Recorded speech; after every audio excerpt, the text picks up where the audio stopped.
एक बड़ा सवाल का जवाब मैं आप लोगों को लाके दूंगा कि भाई आपको पासिंग मार्क्स कितना चाहिए, फाइनल रिजल्ट आपका कैसे बनेगा। इस छोटे से वीडियो के अंदर में मैं आपको सारा इनसाइट जो है वो मैं आपको दे दूंगा, तो पूरी बात को समझने का अब आप कोशिश करना, ठीक है। तो देखो यहां पर हम आगे बढ़े इससे पहले एक चीज मैं आपको बोल रहा हूं कि अभी भी आपके हाथ में सब कुछ है, यानी कि टर्म 2 अभी पूरा बाकी है, आप उसमें बेहतरीन स्कोर कर सकते हो, बट स्टिल पासिंग मार्क्स क्या है, कैसे हम ज्यादा स्कोर कर सकते हैं, इसको लेकर के जो कंफ्यूजन है उसको हम करते हैं खत्म। देखो 80 मार्क्स होता था जिसमें पासिंग मार्क्स होता था आपका 26.5, ठीक है, बिल्कुल सही है।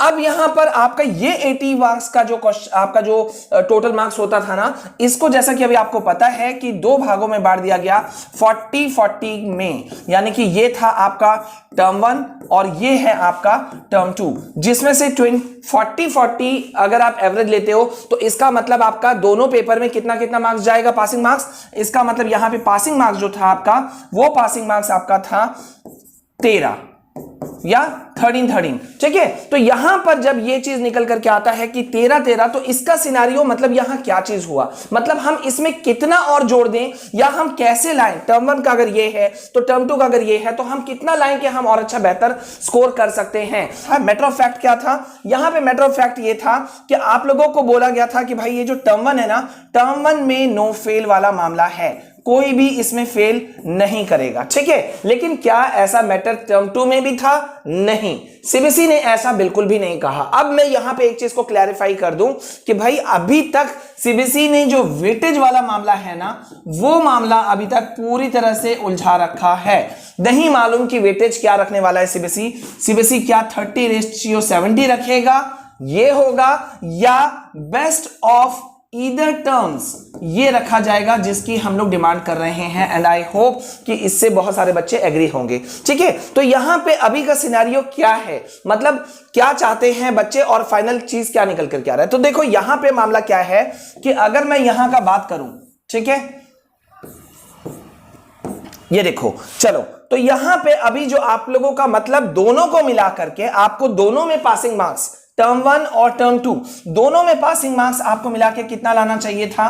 13 + 13 = 26, ये आपका पासिंग मार्क्स बनता है। अब इसका मतलब क्या हुआ, ठीक है। अच्छा यहां पे जब आप 80 मार्क्स देखते हो ना, तो मत भूलो कि 20 मार्क्स जो है वो आपका इंटरनल 10 करके जो है वो टर्म 1 टर्म 2 में, यानी कि टोटल 20 मार्क्स जो है वो इंटरनल में है, जिसमें से आप आराम से आपको स्कूल वाले आपको कितना भी करेंगे तो 19 नहीं तो 20 तो आराम से दे ही दिया जाता है। कोई इशू आज तक मैंने होते हुए बिल्कुल भी नहीं देखा।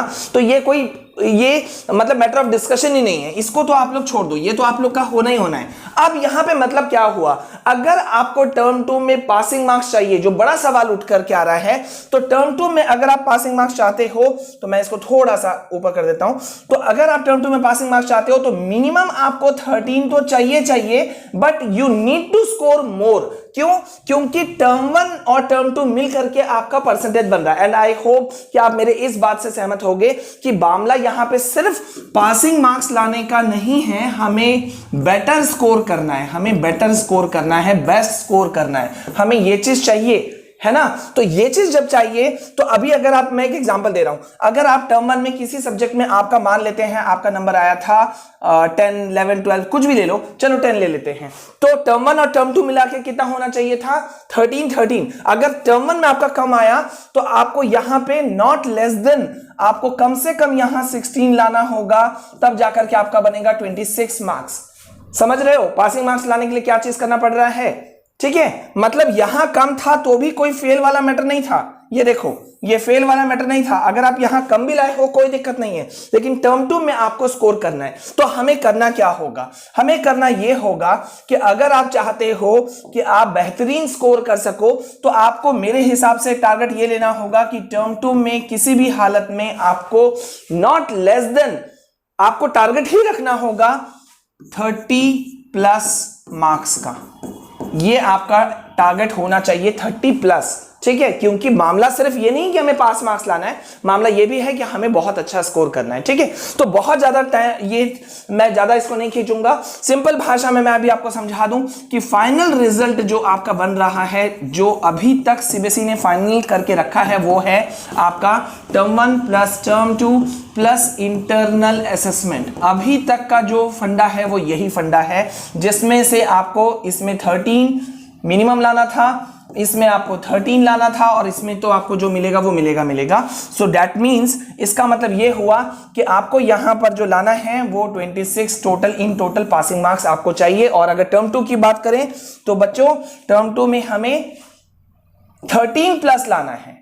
ठीक है, 13 प्लस, जो कि बिल्कुल इजीली, इसका टेंशन छोड़ दो। तो बस यही है कहानी आपके पूरे पासिंग क्राइटेरिया का। कोई भी सब्जेक्ट हो, आपको उठाना है ये सोच करके चलो कि मुझे 30 प्लस लाना है टर्म 2 में। कितना लाना है? 30 प्लस। अंडरस्टूड? तो मतलब कोई इश्यू नहीं है, आप इसको टेंशन जो भी ले रहे हो उसे छोड़ दो। ठीक है, एवरीथिंग विल बी फाइन। बस एवरीथिंग विल बी फाइन, बस आप कोशिश करो कि जितना बेहतर आप स्कोर कर सको वो करो। ठीक है, अभी के लिए बस इतना। आई होप कि इसमें क्लैरिटी आ गई होगी। क्लैरिटी, अगर फिर भी कुछ कंफ्यूजन है, क्लैरिटी नहीं आया, तो कमेंट सेक्शन में मुझे लिखना। फ्रॉम माय साइड, जय हिंद, जय भारत।